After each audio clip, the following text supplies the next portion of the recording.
We're here in the kitchen with Mike Gonzalez, the executive chef from Brumleys over at General Morgan. And thanks so much for being here. Thanks for having me, Anna. Yes, happy Halloween. Back at you. Yeah, we were talking about kind of your kids, how they are getting really excited for trick-or-treating. Totally, absolutely. And you brought a great idea, not only for tonight, but also for this time of year for fall. It's such a great recipe. Absolutely. You know, it's that time of year.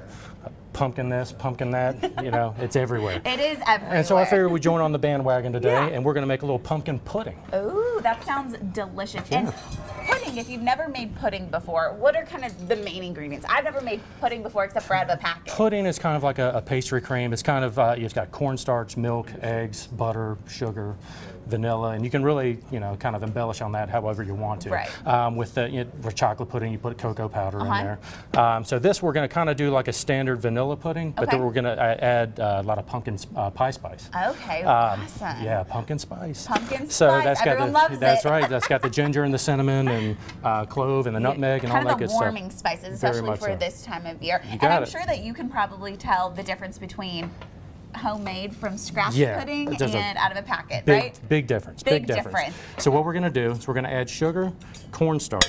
Okay. About how much cornstarch and sugar? That's about a cup and 3/4 of sugar. Okay. And there's about 2 tablespoons of cornstarch. And what the cornstarch ends up doing, that's going to thicken the pudding along with the eggs. Okay. Okay. This is a mixture of eggs and milk that I've already whipped up. And about what kind of heat do you want on this? Kind of a medium-low to to medium tops, because you really don't want to scorch it. Okay. And you don't want to scramble your eggs either. Okay. So yeah, we're not doing breakfast for dinner. No, we don't want that. So what we're going to end up doing is kind of bring this up. We've got a little kosher salt. Okay. To this, all right, just to kind of give that salinity to it.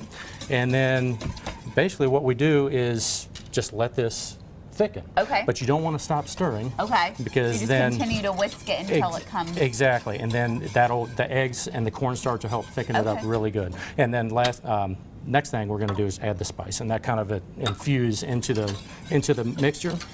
Look at that color too. It almost looks like a French toast. It does, yeah.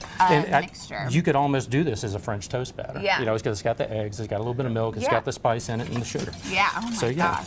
Well, it looks great. Well, while you're continuing to whisk that, you guys have been really busy lately. We have, man. You guys have a lot of specials going on almost every night. Yeah. On Tuesdays we have prime rib night. Yeah, that we have. I bet that sells out like that, doesn't it? It's you know, that definitely brings a good crowd. Yeah. And then Wednesday we have fish and chip night, and then we've got our famous burger night on Friday. Oh my gosh! And so if you haven't been to the burger night, I've heard stories about how awesome the burgers are there. Tell me a little bit about what people can expect from burger night. You know, we've got a choice of, you know, we do about 5 different burgers. We got a vegetarian halloumi cheeseburger, which is kind of like a hard Greek cheese that we kind of bread and fry and use that as our cheeseburger.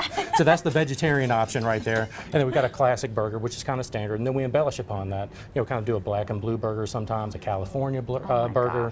So we kind of go all over the place and try to mix it up a little bit. There's a little bit of everything for someone, so you will not walk away hungry, or if you do, it's your own fault. That's right. Amen.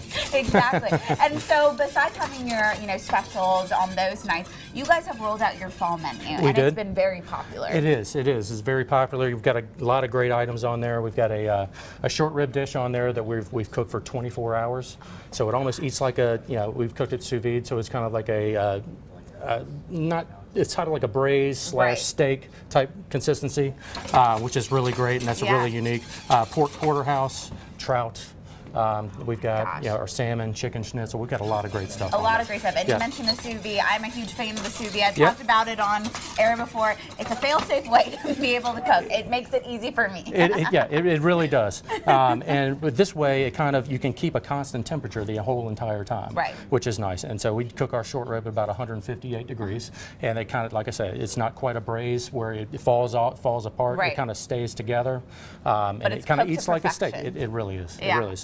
It's awesome. Well, while you continue to whisk this and while this kind of thickens, and we'll come back and we'll kind of finish up with the pudding. In the meantime, thanks so much for coming on. We appreciate it. And happy Halloween. Having me. Thank you. Make sure you check out Brumleys. It's in the General Morgan Inn in downtown Greenville, right off of North Main Street. You can give them a call today and you can reserve your spot. Or you can just go online to generalmorganinn.com/Brumleys and you can check out their fall menu that Chef Gonzalez was just talking about.